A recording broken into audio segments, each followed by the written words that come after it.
საგარეო პოლიტიკა ეს არ არის მხოლოდ გარკვეული თეორიული დისკუსია საერთაშორისო ურთიერთობებზე. საგარეო პოლიტიკა ეს არის ქვეყნის ინსტრუმენტი, რომელთაც ის იცავს საკუთარ ხალხს და საკუთარ ეროვნულ ინტერესებს. საგარეო პოლიტიკა ამ მხრივ არის გაგრძელება საშინაო პოლიტიკის. და ჩვენ არაერთხელ განგვიცხადებია, რომ ქართული ოცნების და ამ ქვეყნის მთავარი ეროვნული ამოცანა არის ორი, ეს არის ჩვენი ქვეყნის გამთლიანება და ჩვენი მოსახლეობის კეთილდღეობის ზრდა. ამ ორ მიზანს ემსახურება ჩვენი საშინაო პოლიტიკა და შესაბამისად საგარეო პოლიტიკაც იზომება ამ ორი კრიტერიუმით. ყველა ჩვენი ნაბიჯი საგარეო მიმართულებით იზომება ამ საზომით. გვაახლოებს ის უფრო მეტად თუ გვაშორებს ჩვენი ტერიტორიული მთლიანობის აღდგენასთან და უფრო უზრუნველყოფს თუ არა ჩვენი მოსახლეობის კეთილდღეობის ზრდას და უსაფრთხოებას. თუ კი საგარეო პოლიტიკა, ნებისმიერი პოლიტიკა ამ ორ მიზანს არ ემსახურება, ეს არის მხოლოდ იდეოლოგიური თამაში და არა საგარეო პოლიტიკა.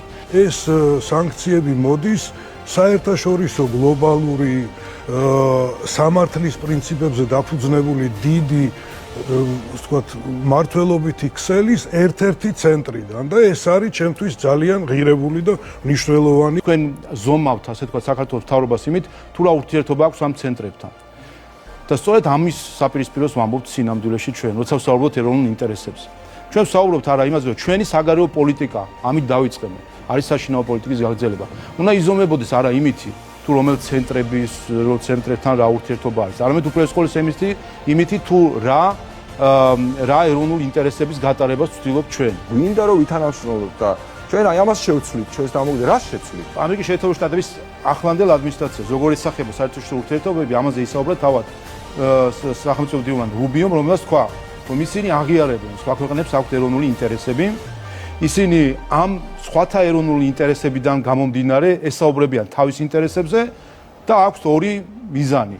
ერთი, რომ სადაც შესაძლებელი არის ამ ინტერესების თანხვედრა, იქ იყოს პარტნიორობა, სადაც ეს ინტერესები ერთმანეთს არ ემთხვევა, იქ არ იყოს კონფლიქტები. ჩვენი ინტერესები უნდა ვესაუბროთ სხვებს და არა მათ ინტერესებს მოვარგოთ ჩვენი შიდა პოლიტიკა, სასამართლო თქვით და რაღაც სხვა საკითხები. ჩვენ არ უნდა მოვერგოთ. ჩვენ უნდა ვთქვათ რა არის ჩვენი ინტერესები და ასე ვესაუბროთ. საქართველოს სუვერენიტეტს რა განაპირობებს? ეს არის შეკითხვა. ბატონი ნიკა ძალიან სწორად მსჯელობს. მან სწორად აღწერა თუ რა გეოპოლიტიკურ რეალობაში ცხოვრობთ. ჩრდილოეთით, სამხრეთით, აღმოსავლეთით, დასავლეთით ძალიან სწორად აღწერეთ ყველა სირთულე, რაც საქართველოს აქვს. მაგრამ დასკვნები გამოგაქვთ როგორც მოლდოვის პრეზიდენტს მაია სანდუს, რომელმაც ამ ყველაფერზე იფიქრა და მისი დასკვნა იყო, რომ პატარა ქვეყანას დამოუკიდებლობა უჭირს და ის სხვას უნდა მიუერთდეს. ვიღაცამ იფიქრა, რომ აქ უნდა იყოს ისეთი ხელისუფლება, რომელიც მათ გემოვნებაშია და არა ქართული ხალხის გემოვნებაში. აი აქ იყო. და როგორ არის სუვერენიტეტის გარანტი, ის ჯგუფი, ის რა ვიცი, სახელმწიფო შეიძლება ან რა ვიცი, რაღაცა ძალა, რომელიც სწორედ სუვერენიტეტის შელახვას ცდილობს, იმით რომ ერევა შენს შიდა მართლობაში. ეს საგარეო არჩევანი მეგობრებსა და მოწინააღმდეგეებს ან ოპონენტებს შორის, მათ შორის ღირებულებით არჩევანსაც გულისხმობს. სტრატეგიულ თუ ნებისმიერ პარტნიორთან ურთიერთობის გაგრძელება, გაუმჯობესება თუ ასე შემდეგ არ უნდა ხდებოდეს ჩვენი ეროვნული ინტერესების ხარჯზე. აბა ასე შევხედოთ ამ საკითხს. აი ხა თუნდაც აღმოსავლეთში კონფლიქტის რაღაც ახალი ფაზები რომ დაიწყო, აბა რომელ მხარეს დაიჭერ, როგორ განცხადებას გააკეთებ, რამდენად ხმამაღალი იქნები, აი ეს იდეოლოგიური ტესტები რომ გონია ვიღაცა საგარეო პოლიტიკა და არა შენი ეროვნული ინტერესის მიყოლა და ან სწორედაც რომ ამ რეგიონში როგორც აღწერა ეს ბატონმა ნიკამ სიფრთხილე და პრაგმატიზმი, აი ეს არის ერთ-ერთი მთავარი გამოწვევა ინტერესი. მნიშვნელობა არა განსხვავებას, რომ საბჭოთა კავშირი იყო ტოტალიტარული სისტემა, სადაც არ არსებობდა არც სასამართლო, არც ადამიანის უფლებები და ერთი პარტია იყო მუდმივად. და ბრიუსელი დგას სამი ძირითადი პრინციპის სადარაჯოზე და აქ იდეოლოგიური კავშირი თუ არ ქმევთ ამას, აი ეს იგულისხმება ჩემთვის.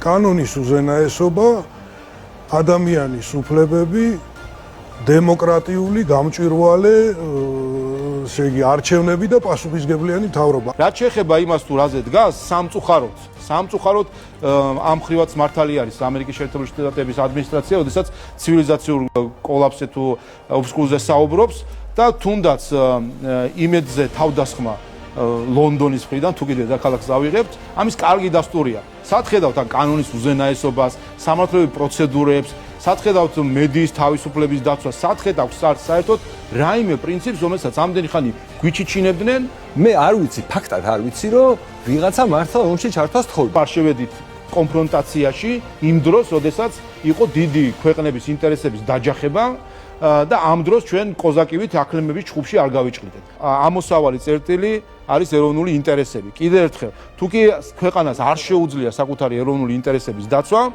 მაშინ ის ვერც პარტნიორობას შეძლებს. ყველაზე მეტი მასაც შეუძლია საერთაშორისო ურთიერთობაში, ეს არის ვასალობა. და ამიტომ არის მნიშვნელოვანი, რომ ყველამ უპირველეს ყოვლისა ამოვიდეს ჩვენი ეროვნული ინტერესები და კიდევ ერთხელ, აქ მინდა დაგარწმუნოთ თქვენც, ჩვენი საზოგადოება დარწმუნებულია და იმიტომაც გვიჭერს ფარს. მაგრამ დაგარწმუნოთ თქვენც, ყველა გადაწყვეტილება, რახან საგარეო პოლიტიკაზე ვსაუბრობთ, რომელსაც იღებს საქართველოს ხელისუფლება, იზომება მხოლოდ ორი საზომით.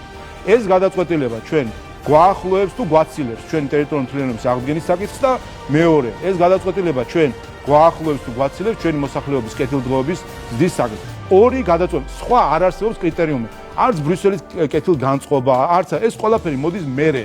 პირველი ტესტი არის ეს. თუ კი ამ ტესტში ჩაიჭრა, თუ კი ამ ტესტში ჩაიჭრა, არც ერთი გადაწყვეტილება შემდეგ ეტაპზე არ გადადის.